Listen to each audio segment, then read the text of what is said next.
You say, I believe, I can't remember whether it's actually in The Anxious Age or whether the extensive article you wrote soon thereafter, but that you were seeing problems develop and trends that hadn't happened since the First Great Awakening, the 1730s, something like this. Can we have another awakening? Is in the poster child world, the post-poster child world, maybe? I don't know. One way to read the last 50 years of history is the Great Awakening, the Fourth Great Awakening that never quite happened. That it kept threatening to break out and didn't. Over and over and over again. And I was guilty as others at saying, oh no, this is it.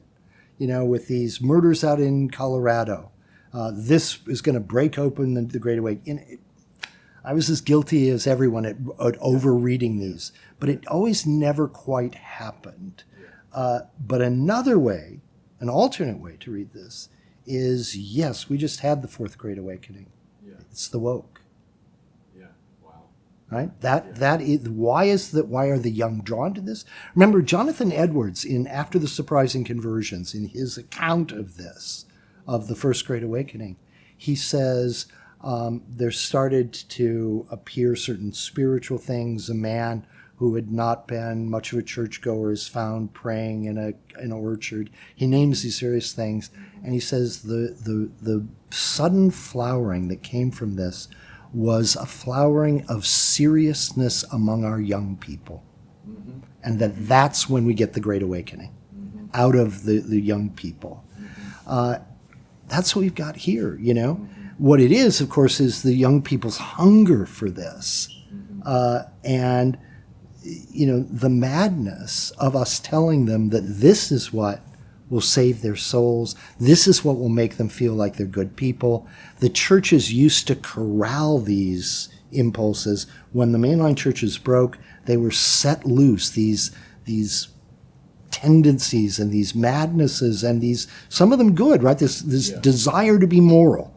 And it's set loose, and it finds a home in politics. The and problem that is was the danger. Their data is all wrong. Oh, yeah. They're going to be rediscovering the same things that have been known now for at least 200 years. Oh, right. And to go down these roads and to say that, oh, what about these solutions that my parents didn't accept? They must.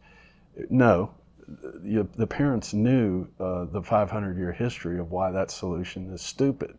Okay, so you need to start arguing truth, not... Right, but then we've systematically uneducated or miseducated or failed to educate people by teaching them, as this woke thing reinforces itself, it teaches them that they don't have to know the past because the past is simply a catalog of evil. Yeah. So now you don't have to know it, and then... Right, yeah. And then you get, it feeds on itself. This is the danger, but... If you read The Great Awakening and that Jonathan Edwards line of you have religious stuff going on, but it's when the young people get on board that you have the Great Awakening. This is what we just saw. It's the young here who are enforcing this on one another and teaching it to one another. It's just the Church of Christ without Christ. They've stripped out any possibility of it having any kind of intelligible meaning. It just becomes about feeling right.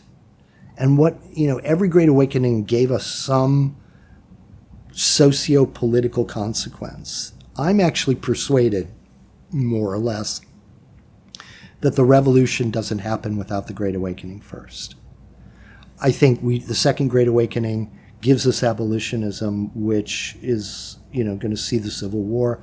I think the Third Great Awakening gave us prohibition, which isn't great, but there's always some consequence, right? What this Fourth Great Awakening is going to give us, I don't know, but it will have some socio-political consequence.